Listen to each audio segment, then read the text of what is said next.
Oi, tudo bem? Aqui é o professor Conrado. Nós vamos falar então agora sobre um assunto que está bem em alta aí, que é sobre o café fake. Também houve o recolhimento de algumas marcas, então vamos conversar um pouquinho mais em relação a esse assunto, né? Determinar um pouquinho o que é o café fake, porque tem muitas notícias aí, mas ainda não tem nada muito claro explicando o que é, o que classifica. E aqui eu vou basear na legislação que está em vigor, né? Então, para ter um subsídio aí mais voltada para a área de segurança dos alimentos, também para a área da indústria, tá? Então aproveita para poder se inscrever aqui no canal, deixar o like, isso incentiva, né, a criação de conteúdo aqui, também faz com que esse conteúdo seja entregue para mais pessoas. Então vamos lá tratar então, né, nós vamos tratar desses assuntos do café fake, da parte de recolhimento, né, pela Anvisa, e também explicar por que houve esse recolhimento voltado aqui para a área de produção segura de alimentos, e especialmente para a parte de micotoxinas, tá?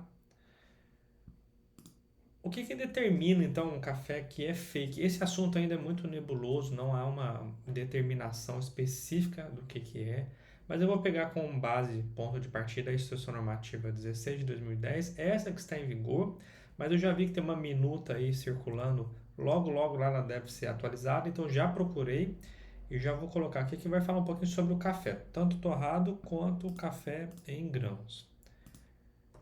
Então, especificamente sobre essa classificação, né? Então, que falei dos regulamentos técnicos sobre o café torrado, esse café que é comercializado, né, disponível aí para a população em geral, fala que o café, né, no artigo 7, inciso 3, que apresenta teor de matéria estranha e impureza superior a 1%, ele é um café desclassificado, ele não pode ser comercializado porque tem risco para o consumidor.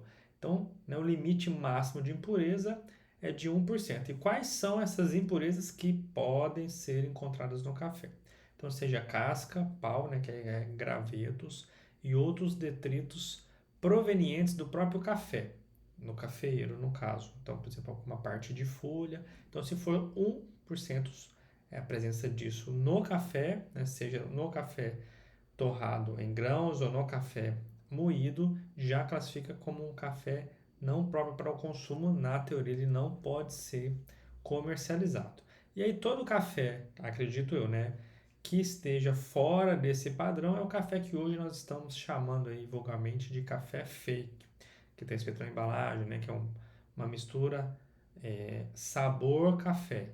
Eu vou discutir um pouquinho mais isso na frente, mas então entenda que aquele pó ou grão que esteja com 1% acima de pureza é determinado como um café fake. Eu não concordo com esse termo, logo eu vou discutir um pouquinho com vocês, mas só para vocês entenderem. E aí a Anvisa determinou o recolhimento, né, de 3 marcas que estavam comercializando produtos com essa classificação. Então, o café aí dessas 3 marcas que vocês estão vendo aí, café oficial, o café Melissa e Pingo Preto, foi determinado o recolhimento, né, do pó, desses pós de café por alguns fatores. O primeiro, uso de matéria-prima imprópria para o consumo humano pela contaminação da ocratoxina A. Eu vou explicar, a gente vai aprofundar um pouquinho mais sobre isso. Segundo ponto, contaminação do produto acabado, indicando falhas no processo de fabricação, então não está seguindo as boas práticas de fabricação, então possivelmente houve alguma fiscalização, alguma coisa assim. E em relação também à rotulagem, porque os produtos, né, o rótulo, ele não deixa muito claro que não trata-se de um café puro.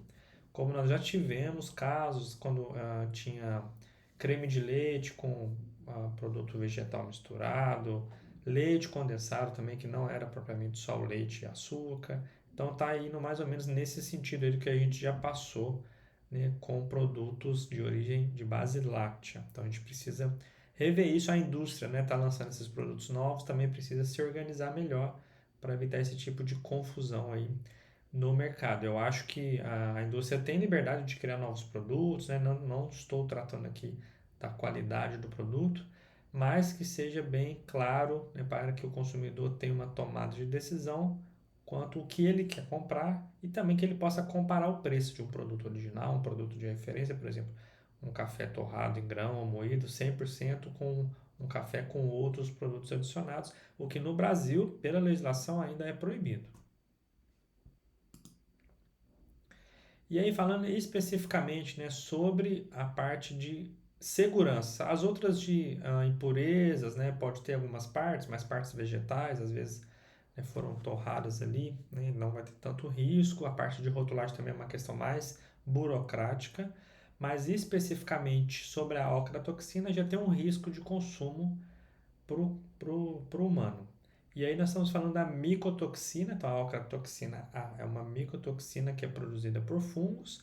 As micotoxinas então faz parte do metabolismo secundário do fungo, então ele produz ela como um mecanismo de defesa para que na condição que aquele fungo esteja, ele não seja alimento de outros animais, principalmente aí de mamíferos, de aves, né, insetos. Então, é uma forma de defesa, produz essa toxina, normalmente causa mal no trato intestinal. Como que vai acontecer a produção disso no grão, no caso, por exemplo, do café? Então, recolhi o café, mas não fiz a secagem adequada, ele ficou com teor de umidade alta, armazenado por um longo tempo, o fungo que está ali vai começar a produzir essas toxinas e isso vai parar também no grão final, porque a destruição dela é muito difícil, eu vou tratar disso também logo logo. Então, há o risco do consumo prolongado de ocratoxina, uma vez que ele não é uma toxina que não é metabolizada, então o organismo vai ficar acumulando aquilo, então o consumo a longo prazo pode levar aí a manifestação de câncer, né?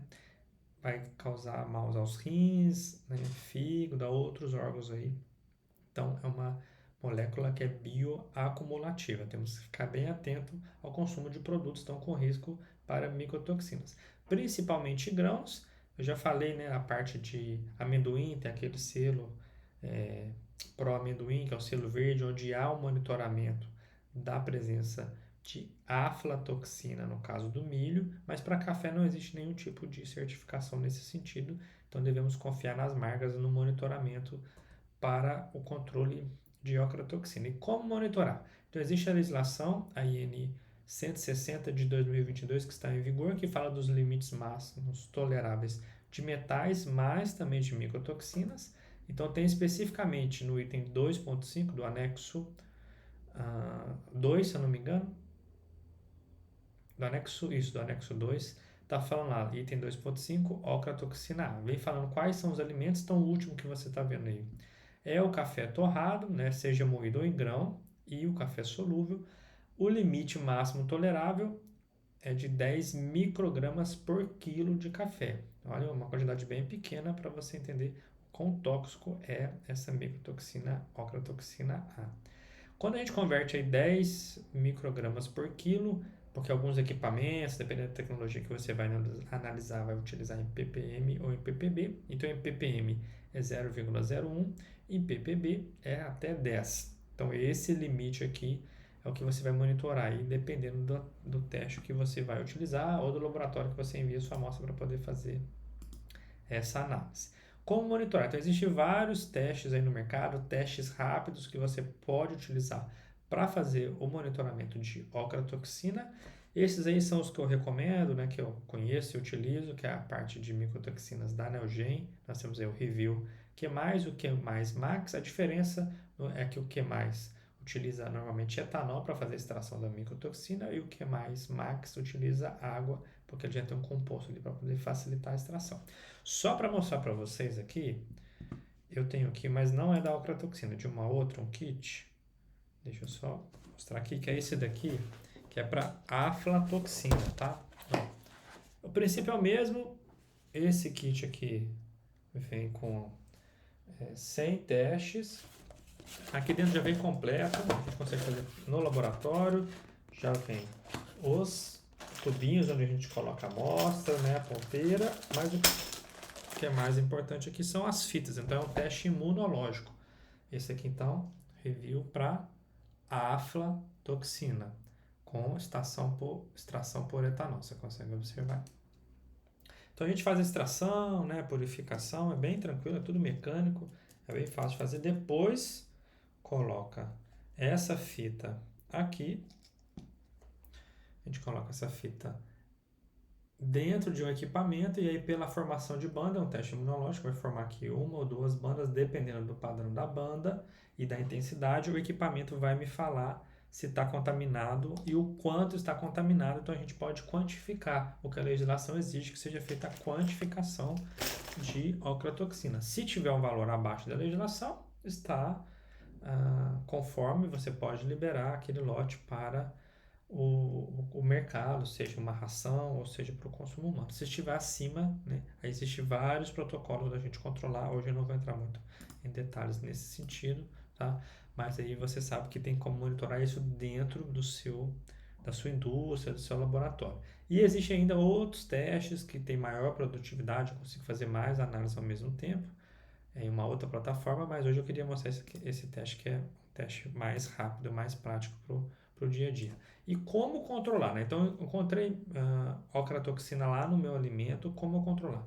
Para rações, para o consumo animal, é permitido o uso de adsorventes, que são moléculas que vão se ligar à micotoxina e diminuir a absorção dela no organismo do animal, no caso, tá? Não é aprovado para humanos. Então, se encontrou ocratoxina no café, acima do permitido, que a gente viu que é 10 ppb, né, 10 microgramas por quilo, ele tem que ser descartado na teoria ou, né, uma prática que não é adequada, mas a gente sabe que a indústria faz. Então, vamos supor que tem um lote aí com 12 ppb e tem um lote com 5 com 6. Mistura os dois, faz análise, se tiver a média abaixo do 10, aí está liberado para o consumo. De certa forma, eu diluí a presença dessa ocratoxina. Quais são os adsorventes utilizados para alimentação animal? Então, nós podemos utilizar aí betonita, zeolita, carvão ativado e algumas leveduras inativadas, onde a parede da levadura vai se ligar à ocratoxina. Algumas indústrias monitoram, mas já utilizam o adsorvente de forma profilática para garantir que aquela ração esteja segura, mesmo que o teste de micotoxina esteja adequado. É um processo que não é barato, mas dependendo do tamanho da produção, né, da condição que está passando, algumas indústrias de ração já fazem isso no dia a dia. Então, reforçando, não é permitido para o consumo humano, apenas para o consumo animal. Então, estamos falando aí da produção de ração. Agora, só uma crítica, né? A própria Anvisa, né? A Agência Nacional de Vigilância Sanitária, usar o termo café fake eu acho muito ruim, porque nós temos vários produtos aí no mercado que seguem a mesma lógica. Então, a gente fala do café fake, na verdade é um composto de algum grãos misturado, ainda não sei muito bem como é isso, como a indústria está fazendo isso, né? Mas coloca lá, sabor café, né? É um pó solúvel, sabor café. Mas nós temos vários outros produtos aí que seguem o mesmo ritmo, né? O mesmo sentido, mas que não são tidos como fake. Por exemplo, né? Antigamente, hoje em dia não se utiliza mais, né? É uma briga muito grande, principalmente no setor de lácteos, leite de soja. Por que não fala leite fake, né? É uma crítica que nós temos que ter. Quando você coloca aí, propaga de forma oficial café fake, como, né, os outros países vão ver o Brasil como um dos maiores produtores e exportadores de café. Ah, no Brasil tem café fake, então nós estamos importando, né? Então estamos comprando do Brasil um produto falso. Então, é uma crítica aí para a indústria em educar o consumidor, em conversar, ter diálogo com o governo e também da Anvisa rever esse termo, que eu acho que é muito ruim para a indústria de alimento, o uso, né, de um alimento seguido da palavra falsa na frente, né? Então, café fake seria um café falso. Nós temos aí vários produtos hoje, biscoito com recheio sabor chocolate. Então, por que não é biscoito com chocolate fake? Então, a indústria de café tem que se organizar e resolver isso antes que nós temos uma reputação ainda mais manchada frente à exportação. Então, aproveita aí para poder se inscrever, comenta aqui se você já tinha visto essa notícia, né? Deixa aqui seu comentário, compartilha também com outras pessoas da área de alimento, com estudantes, porque essa notícia ainda vai repercutir bastante. Eu acho que agora a indústria de café vai se organizar melhor para tratar desse assunto. Como a indústria de amendoim se organizou depois que teve algumas reportagens falando, né, da contaminação de aflatoxina no amendoim, espero que a indústria amadureça nesse sentido e traga essa discussão também para o mercado. Deixa o like aqui. Muito obrigado por assistir esse conteúdo. Um abraço e tchau, tchau.